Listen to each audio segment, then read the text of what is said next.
Il y a marqué que les Bnei Israël, quand ils ont traversé la mer, ils ont marché 3 jours sans eau.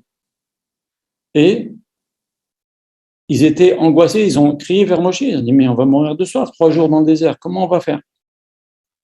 Et de ce verset, Ezra, à Sofer, a décidé que on ne peut pas laisser les Juifs 3 jours sans lire la Torah. Si vous voyez, on lit la Torah le Shabbat, le lundi et le jeudi. Jamais il se passe plus que 3 jours sans qu'on lit la Torah. Parce que dans la Torah, il y a marqué, ils sont restés 3 jours sans eau, ils ont commencé à... Et nous, c'est quoi notre eau? C'est la Torah. Voilà. Alors maintenant, qu'est-ce qu'on apprend de tout ça? Pourquoi Israël a commencé à dire, ah oui, 3 jours sans eau, alors on ne peut pas les laisser les Juifs sans Torah? Quel rapport? Quel est le lien entre nous, la Torah et l'eau? On peut tirer comme conclusion de cet enseignement-là que quelqu'un qui n'est pas attaché de toutes ses forces à la Torah, il perd sa vitalité. C'est comme quelqu'un qui ne boit pas. Le lien avec Akash Baruch Hu, si on n'étudie pas la Torah, eh ben il s'effrite, il se délite, et l'âme, elle ressent un vide. Et donc le juif, il commence à faire n'importe quoi. Il va dans une secte, il va voir les témoins de la Java, il va à Katmandou, il va en boîte de nuit, et il cherche à calmer son âme a besoin de quelque chose. L'âme réclame la nourriture. Alors, la nourriture, c'est l'étude, alors on leur fait lire la Torah une fois tous les 3 jours, mais il y a 1000 choses pour calmer l'âme. Il y a la drogue, il y a les écrans, il y a les achats compulsifs, on va acheter ça, va acheter, on a besoin de truquer. Il y a les réseaux sociaux, il y a les Facebook, il y a je sais pas quoi, il y a les jeux, il y a les rencontres, il y a je sais pas. Il y a même des mondes virtuels maintenant, il y a le métaverse, où on peut s'imaginer qu'on vit dans un autre monde, qu'on a un bateau, qu'on est dans un casino virtuel. Il y a n'importe quoi pour s'occuper. Pourquoi? Parce que la neshama, elle perd, mais donnez-moi de ma nourriture. Et le type, il veut pas étudier la Torah, il le laisse pas. Et ben après, il amène l'homme à faire n'importe quoi.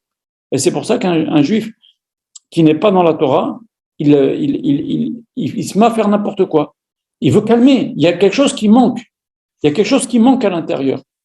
Quand on est attaché à la Torah, on ressent qu'on a notre place, on a une certaine sérénité. Il y a quelqu'un qui a demandé au Rav, un grand politicien américain, un non-juif, il lui a dit, comment ça se fait que les juifs sont aussi brillants dans les sciences, dans les brevets, dans les prix Nobel? Qu'est-ce qu'on en a? Même pas 1% de la population, on a peut-être 40% des prix Nobel. Comment c'est possible? Pourquoi c'est comme ça?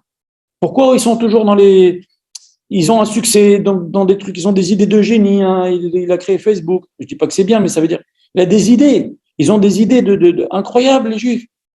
Ils ont créé des choses extraordinaires, les Juifs. Mais d'où ils ont ce cerveau-là? D'où ils ont?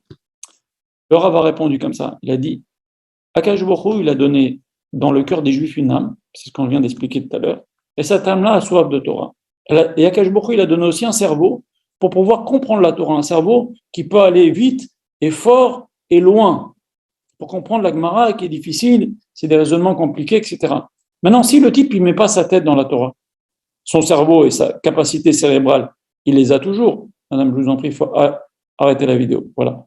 Ses capacités cérébrales, il les a toujours. Et maintenant, au lieu de les mettre dans la Torah, il les met dans les sciences. Il les met dans, je ne sais pas quoi, dans l'argent, dans le business. Et c'est comme ça qu'il y a un rapport exceptionnel, un taux qui n'a rien à voir avec le nombre de juifs, qu'il y a 1% de juifs dans la population, et vous voyez les gens qui ont réussi dans des grosses affaires, etc., blainara, c'est des juifs, ou dans les prix Nobel, comme j'ai dit tout à l'heure. Pourquoi? Parce que ce cerveau qu'Akash Baruch Hu leur a donné, au lieu de l'utiliser pour apprendre la Torah, il l'utilise dans autre chose. Je ne dis pas qu'il ne faut pas travailler, mais ça explique pourquoi ils brillent de façon disproportionnée. Blainara.